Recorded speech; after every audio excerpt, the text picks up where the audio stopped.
Beginning 1. The mission that should have been routine.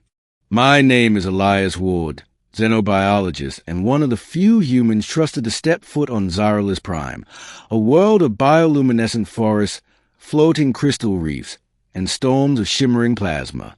Earth's coalition had sent me as a lead scientist on a simple mission. Observe. Do not interfere. Do not provoke. The Xyralis were a matriarchal species, tall, elegant, shimmering-skinned beings whose bodies glowed faintly under the planet's dual suns. Their queen, Serathei, was revered throughout the galaxy as a ruler of unmatched intelligence and terrifying power. The humans back home believed she hated our species. They could not have been more wrong. When I arrived, she greeted me personally. Her voice rippled like warm electricity.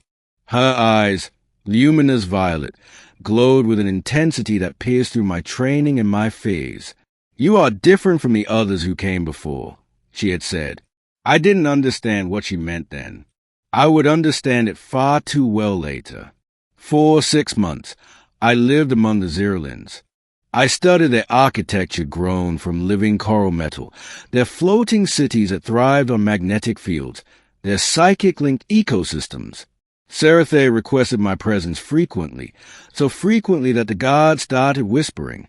At first, I thought she simply enjoyed my scientific curiosity, or perhaps valued my research. But Xyralis didn't waste time, especially not the queen. Every time she summoned me, she stood closer. Her hand would linger on my arm. Her voice would deepen, soften, and vibrate through my chest like a current. One night, after a diplomatic ceremony filled with luminescent pollen and swirling dances of light, she invited me to walk with her through the royal gardens. The sky shimmered with twin moons. Her hand brushed mine. I should have stepped back. I didn't. What happened next changed both of our worlds. 2. The Forbidden Night. Xyralis culture forbade physical intimacy between the queen and any non-Xyralis. Their lineage was sacred, preserved only for those deemed worthy by centuries of tradition. A human should never have been allowed near her. Yet under the glowing vines of the lyra trees, she turned to me. "Elias, tell me truthfully, do you fear me?" I swallowed. "No. Do you desire me?" I hesitated. Her eyes glowed brighter. "Do not lie. I can feel the change in your heartbeat."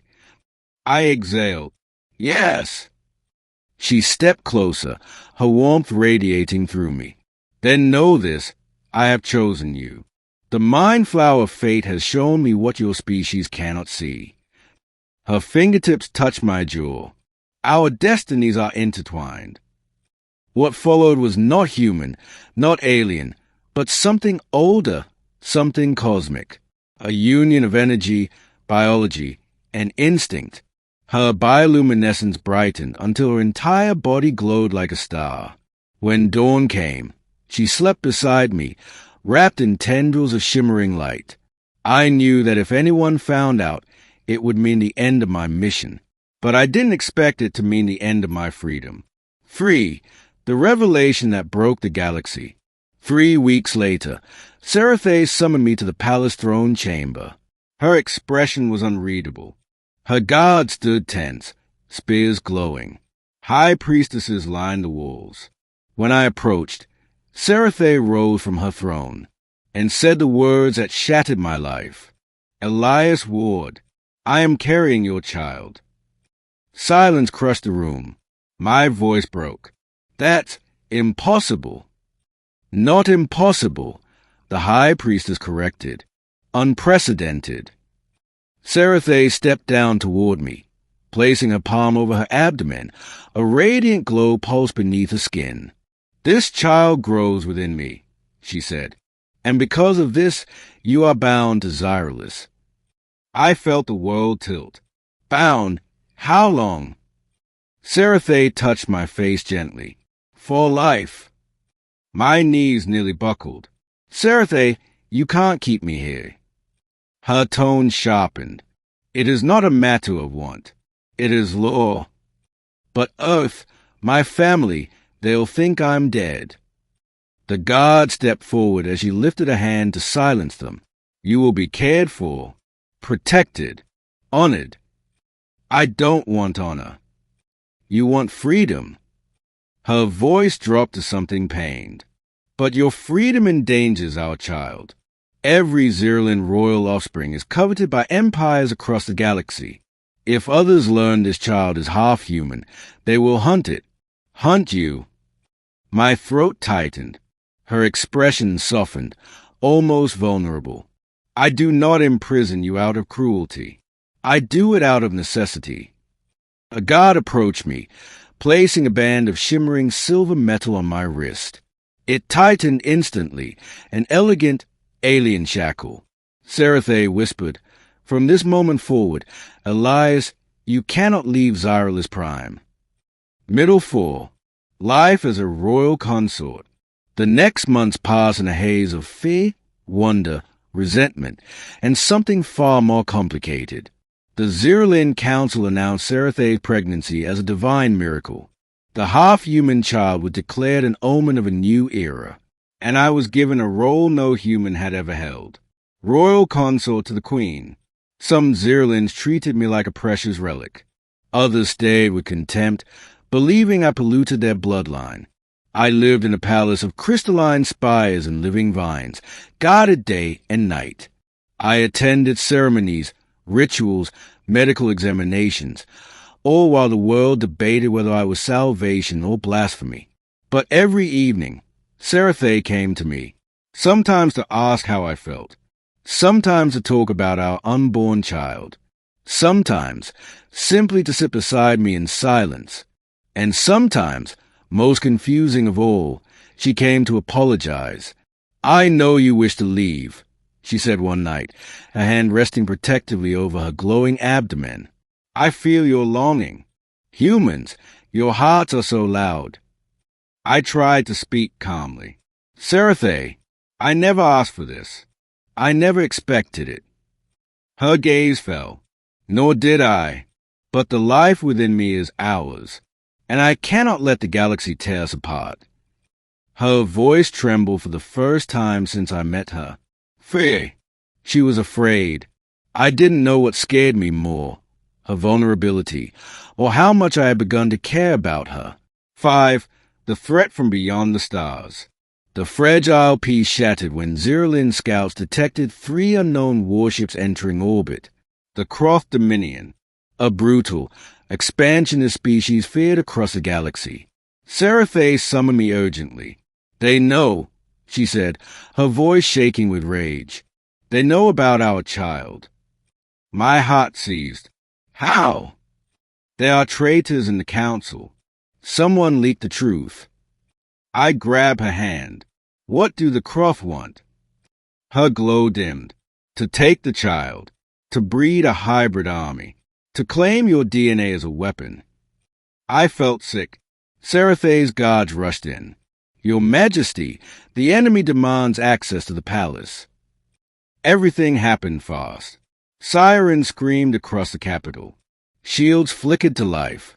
The sky filled with streaks of fire. Serathei yanked me close. You must hide. No, I snapped. I'm not running. I won't leave you. Her eyes widened in shock. You would face death for us. Yes, I said without hesitation. You're carrying my child. I can't, won't abandon you. Emotion flickered across her glowing skin. She cupped my face with shaking hands. Then fight beside me. And so we did. 6. The battle for the unborn heir. Blinding lights. Explosions. Screams. Croft soldiers, towering beasts plated in bone armor, stormed the palace, tearing through walls and guards. Serathei unleashed waves of psychic energy, her entire body blazing like a star. I fought with a Xyralis spear blade she thrust into my hands, something like a weapon, something like a living organism humming with power. We fought through crystal corridors that shuddered under bombardment. At one point, Serathei staggered, clutching her abdomen. I caught her. Are you hurt? No, she gasped. The child, reacts to danger. We must end this quickly. We reached the highest spire of the palace, the throne chamber. The Croft commander crashed through the wall, roaring. A massive beast, twice my height, eyes burning with hunger. Human, it snarled, your offspring will be ours. Serathei stood in front of me, wings of light expanding behind her. You will not touch him. Him? I whispered. She glanced at me with a faint smile. Yes, him. The Croft charged. Serathei and I moved as one. She unleashed psychic shockwaves. I darted in with a spear blade, slashing at exposed joints. Light, fury, pain, adrenaline. At the final moment, Serathei collapsed to her knees. No, Serathei. She whispered, Elias, finish it. I drove the spear through the Crofter's core. It fell in a thunderous crash. The invasion fleet began retreating within minutes.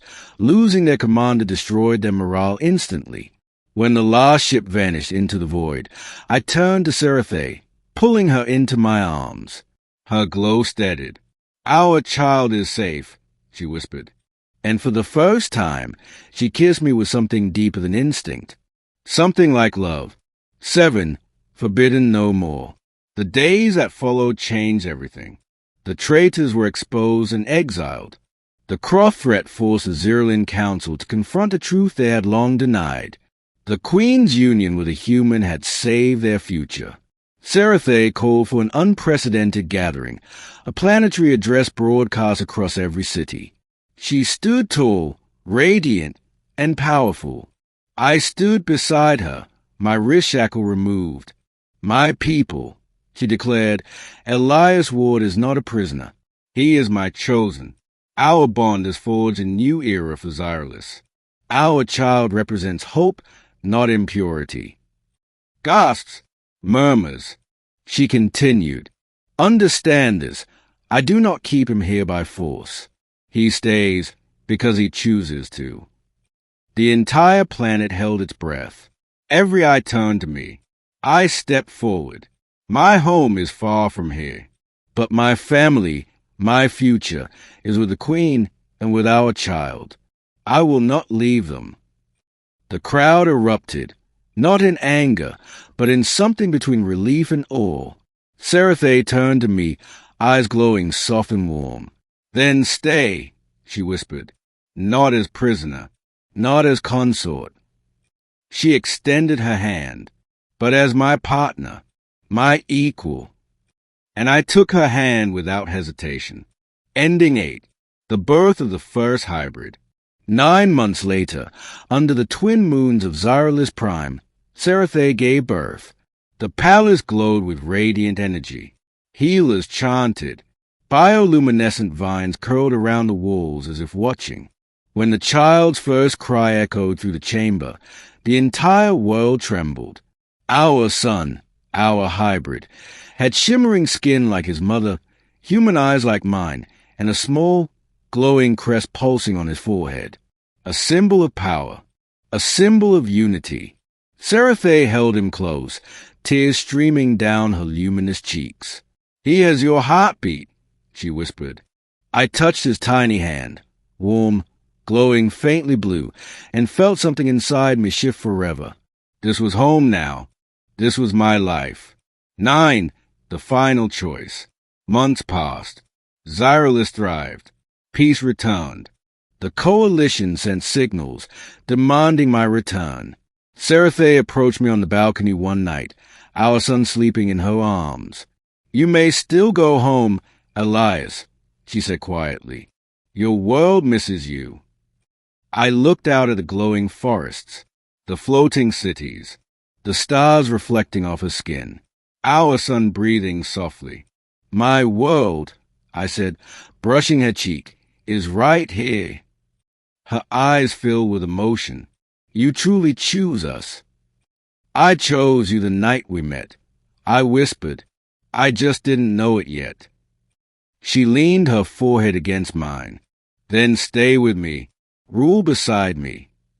I will. And for the first time, she smiled the way humans do, soft, unguarded, full of love. 10. A new dawn for two species. Years later, our son would grow to become the first ambassador between Earth and Xyralis Prime, a bridge between two worlds, a symbol of peace and possibility. But for now, I simply stood on the balcony, my arm around the woman who had changed my fate forever. The alien queen, my mate, the mother of my child, and the ruler I now served not out of obligation, but out of love. As the twin suns rose, illuminating our world, she whispered in my ear, "You were once forbidden to leave, Elias, but now you stay because your heart never wished to go." I kissed her softly. "I'm home, Serathei, always." And together we watched the dawn of a new future. A future born from impossible love. The end.